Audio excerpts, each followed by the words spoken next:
उसकी पूजा करने के लिए जा रहे हैं। पार्श कुमार ने कहा चलो अपन भी चलते हैं। तुरंत उस आदमी ने आदेश दिया कि जाओ पार्श कुमार के लिए घोड़ा लेकर के आओ। घोड़े पर बैठे और कुछ दोस्तों के साथ, कुछ कर्मचारियों के साथ पार्श कुमार ने जहां पर वो तपस्वी तपस्या कर रहा था, पंचाग्नि तप रहा था, वहां पर पहुंच गए।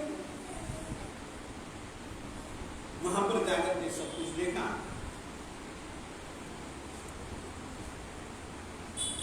देखने के बाद चुप नहीं रह सके।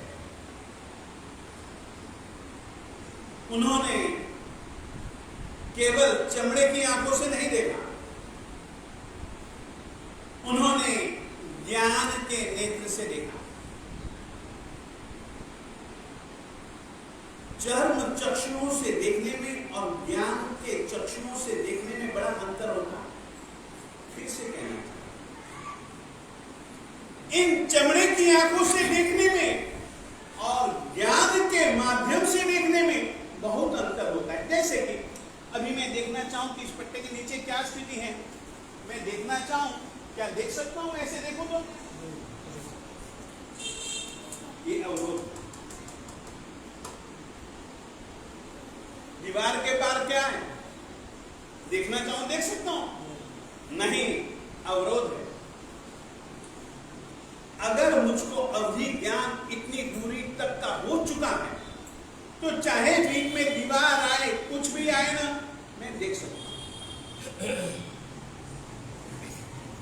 केवल ज्ञान एक ऐसा ज्ञान है जिसके कारण से लोक और अलोक को जीव जानता, जीव समझता। उस ज्ञान का नाम है केवल ज्ञान। अवधि ज्ञान कुछ दूरी, कईयों को ज्यादा दूरी, कईयों को उससे ज्यादा दूरी, कईयों को बहुत कम दूरी, इस तरीके से उस क्षेत्र में रही हुई चीजों को वो जानते। तो पार्श्वनाथ स्वामी जी ने अवधि ज्ञान के उपयोग से जान लिया, अरे अनर्थ हो रहा है, अनर्थ। और पार्श्वनाथ स्वामी का चित्त दयामय, दयापूर्ण रहा नहीं गया। उन्होंने कहा रे तुम बड़ा अनर्थ कर रहा है। क्या अनर्थ है? अरे तू कुछ भी धर्म को नहीं जानता। उसने कहा रहने दे, रहने दे, रहने दे, तू राजकुमार है, जा जा, तू तो घोड़े पर बैठ करके जंगल में भ्रमण कर, तू क्या जाने धर्म कर्म की बात। धर्म तो हम जैसे योगियों का विषय है। राजकुमार ने कहा इतना तू भी समझ ले और इतना मैं भी समझता हूं, दया धर्म का मूल है। धर्म का मूल दया है। और इस लकड़ी के अंदर नाग जल रहा है और तू इसको धर्म मानता है। लकड़ी में जलता हुआ नाग किसी को नजर नहीं आ रहा, परंतु ज्ञान के नेत्रों से देखे जाने पर जलता और झुलसता हुआ नाग जैसे ही नजर आया, तुरंत पार्श कुमार के पास में एक सेवक खड़ा था। उसको कहा कि जल्दी फाड़ इसको और ध्यान से फाड़ना।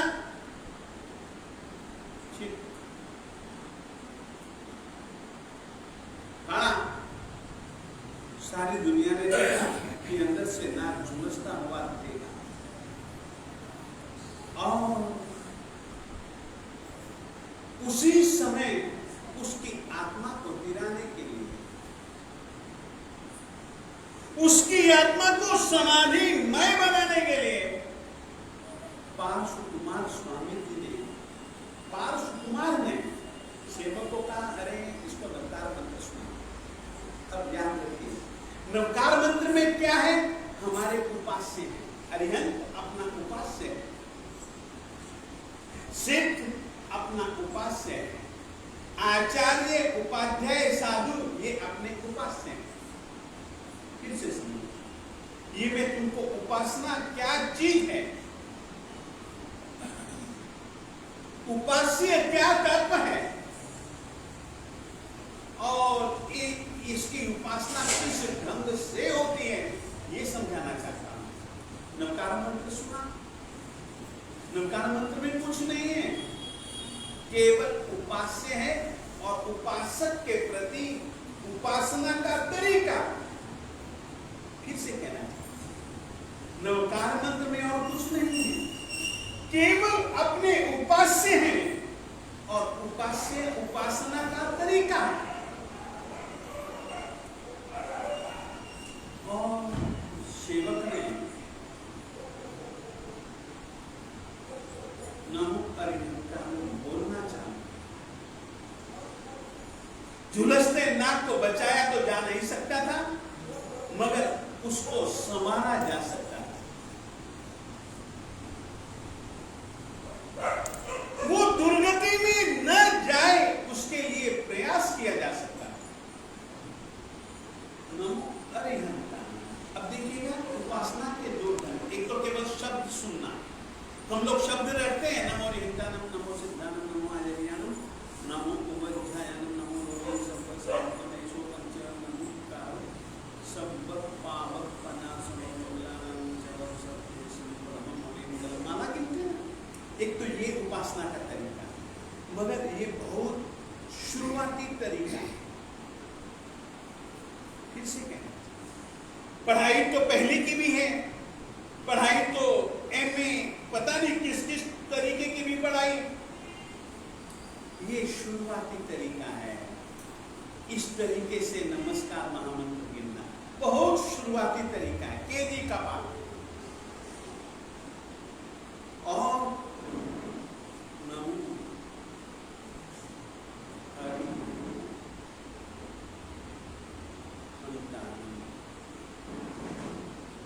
ये बोलते हुए आत्मिक शत्रुओं का विचार करना, कषायों का विचार करना, राग द्वेष का विचार करना, हमारी आत्मा का अहित मोह ने कितना कितना किया है। इन इंद्रियों के विषयों ने हमारी आत्मा का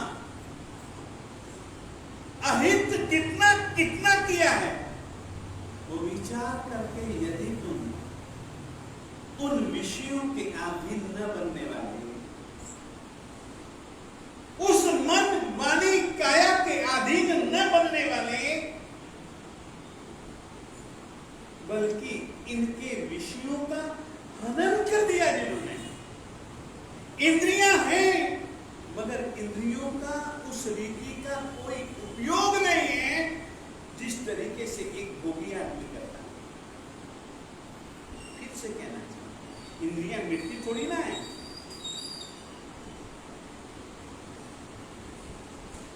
इंद्रियां तो अंतिम पल तक रहती हैं, मगर इंद्रियों के जो विषय हैं वो तुरंत खत्म कर दिए जाते, अंत हो गया ना, उसका आनंद हो गया ना।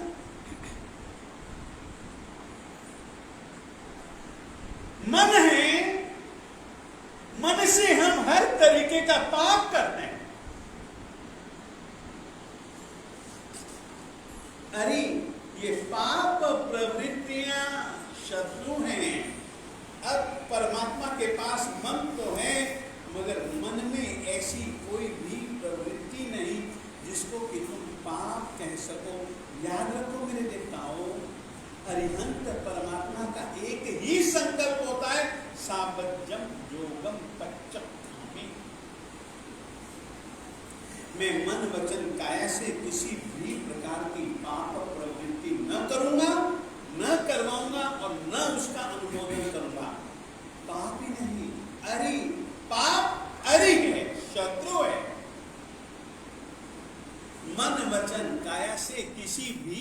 प्रकार की पाप प्रवृत्ति न करना, न करवाना और न अनुमोदन करने के रूप में अरिहंत हैं वे।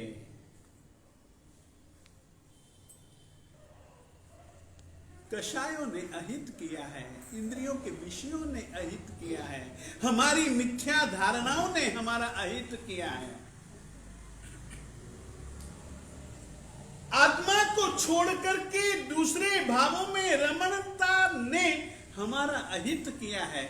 इन सबको परमात्मा ने हम इन सबका नाश किया है।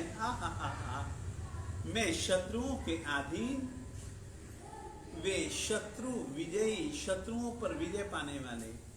नमो नमो, तूने जो साधना की शत्रुओं को मारने की, तुझको भी प्रणाम, तेरी साधना को भी प्रणाम। ये उपासना हो जाएगी यदि तुम ध्यान से इस तरीके से प्रणाम करोगे तो। मैं फिर से कहना चाहता हूं, उपासना केवल शब्दात्मक रह गई हमारे पास। वह प्रारंभिक साधना, प्रारंभिक कक्षा, परंतु नमो अरिहंतानम बोलते हुए अरिहंत के उपकारों का स्मरण करो ना। वो तो घाती कर्मों को मिटा चुका, समव शरण में बैठ करके देशना दे रहा है हमारे कल्याण के खातिर। और परमात्मा ने क्या बतलाया उसका चिंतन करो। हमारा कल्याण परमात्मा की वाणी में है, ये निश्चित समझो। फिर से कहना चाहता हूं, हम जैसे क्षुद्र, हम जैसे अधम आत्माओं का कल्याण परमात्मा की आज्ञा से है। बस अरिहंतानम, उसके साधना पक्ष को, उसके उपकार पक्ष को, उसके यथार्थता के पक्ष को लेकर के तुम उसको नमो नमो, वाह साहब वाह, तुम्हें तो हम केवल और कुछ नहीं कर सकते साहब, प्रणाम करते हैं बड़े अहोभाव से। यूं तुम टुकुर टुकुर देखो, तुम पाओगे कि तुम इस दुनिया से हट करके तुम्हारा दिल, तुम्हारा दिमाग उसके पास में जाकर के बैठे। ये उपासना हो गई रे। और यही उपासना सब पावक पन्नासनों, अपने सभी पापों का नाश कर देगी। इस जन्म के ही नहीं, जन्मों जन्मों के पापों का नाश किया जा सकता है उपासना से। एक आचार्य भगवंत हुए जिनका नाम आचार्य भगवंत श्री हरिभद्र सुरीश्वर जी महाराज से। उन्होंने आवश्यक सूत्र की नियुक्ति बनाते हुए एक बड़ी प्यारी लाइन लिखी है, लोगस स्तोत्र। क्योंकि लोगस स्तोत्र हमारा 24 सप्ताह कहलाता है। 24 24 चौ यानी 4, 20 यानी कि 20, 4 और 20 24। तो और 24 तीर्थंकर परमात्माओं का नाम लोग स्तोत्र में है।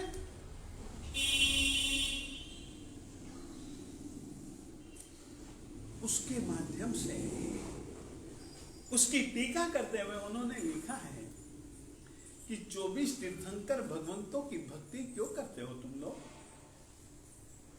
इसमें लिखा है ना, मुझे विषय दिया है इसने, पाएंगे कैसे प्रभु को, कैसे करें हम भक्ति।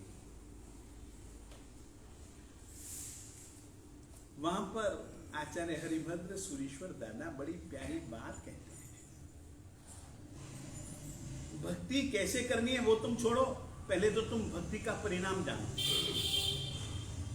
तुम्हें पता है दुकान में जाएंगे, माल बेचेंगे, पैसे कमाएंगे, तो तुम दुकान में जाते हो।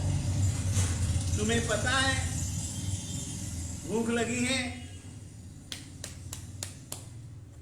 रोटी बनाई, रोटी खाई, भूख मिटी, पता है ना, इसीलिए रोटी खाते हैं। पानी पीने का परिणाम पता है कि पानी पीने से हमारी प्यास बुझेगी। प्यास लगी, तुरंत जाते हो मटके के पास, गिलास में भरा पानी पी लेते हो, प्यास मिट जाता है। पहले भक्ति करने के पहले तुमको खिज्जंती पुव्व संचिया कम्मा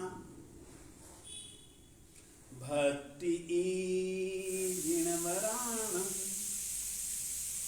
खिज्जंती पुव्व संचिया कम्मा। परमात्मा ने उपासना के रूप में उसको नवकार मंत्र सुनवाया, वो सुनता है। और पार्श्वनाथ स्वयं अरिहंत थे, अरिहंत होने वाले थे, जानता था नाग, उसको भी समझ आ चुकी थी ये सुनाने वाला स्वयं अरिहंत है। और भोगी यदा लोकन तो योगी, भोगी कहते नाग, यद आलोकनत योगी, योगी स्थिर हो जाता है। पार्श्वनाथ स्वामी जी को देखते देखते देखते देखते देखते देखते इतना स्थिर हो गया, मर गया। और मर करके परमात्मा के ध्यान में मरने वाले की कभी भी दुर्गति नहीं होती। फिर से, परमात्मा के ध्यान में मरने वाले की कभी दुर्गति नहीं होती। इसीलिए प्राचीन काल से ही हमारे यहाँ पर परंपरा है कि मरते हुए व्यक्ति को नवकार मंत्र सुनाते हैं। किसी भी ढंग से उसका दिल दिमाग अरिहंत सिद्ध आचार्य उपाध्याय साधु के साथ जुड़ जाए। मगर याद रखना, यूं सुनाने से नहीं जुड़ता है। अगर जिंदगी में उसने अच्छे ढंग से दिल दिमाग में रमाया हो पंच परमेष्ठी भगवंतों को, तो ही नवकार मंत्र सुनाने पर उसका मन अरिहंत में, सिद्ध में, आचार्य में, उपाध्याय में, साधु में रम पाएगा। नहीं तो क्या रमेगा। जिसने जिंदगी में वो अपना विषय नहीं बनाया पंच परमेष्ठी भगवंत, मौत के समय क्या बना पाएगा वो? मौत का समय तो वैसे ही बहुत दर्द भरा होगा।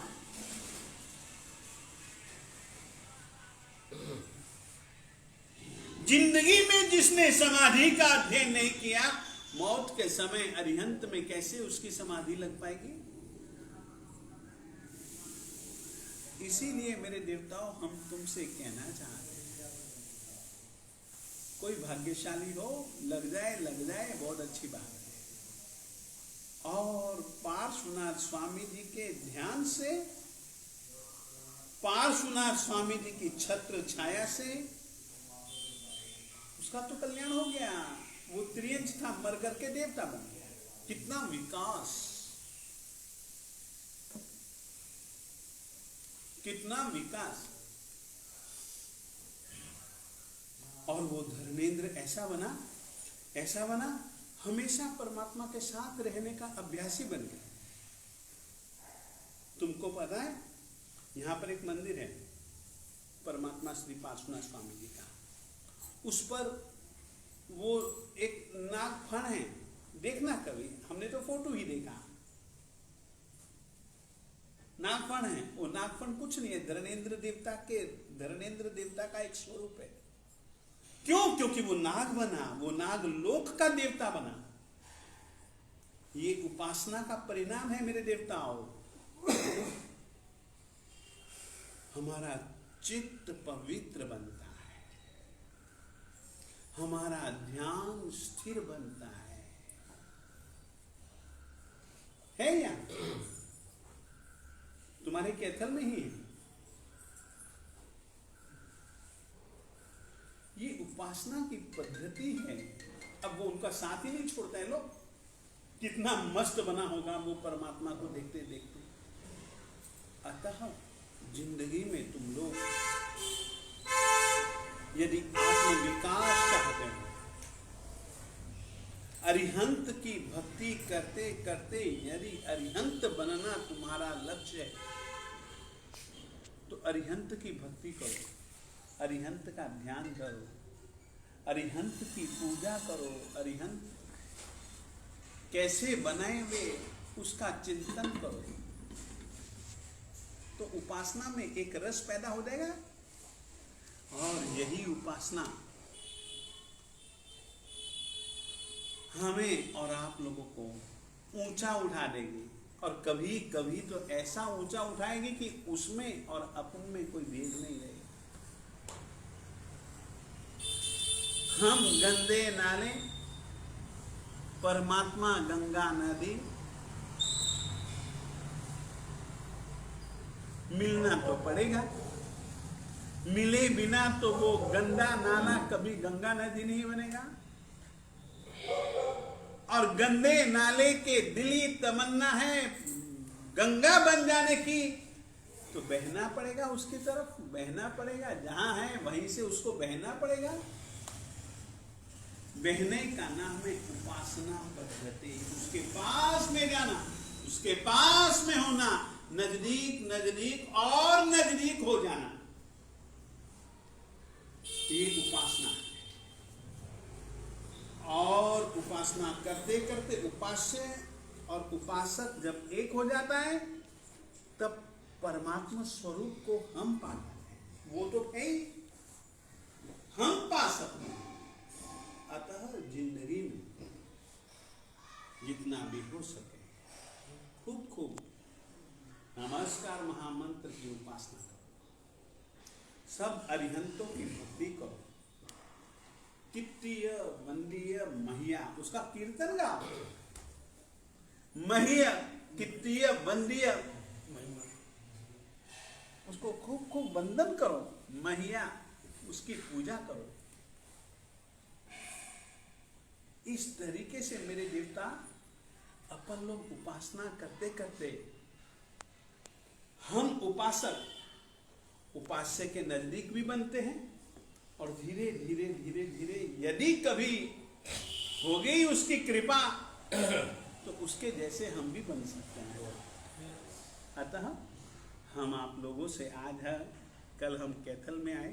कैथल हमारे लिए एक नया क्षेत्र, नया गांव, परंतु साधु जहां जाता है वहां सब नया नया ही उसको मिलता है, इसलिए हमको कभी नया लगता नहीं है।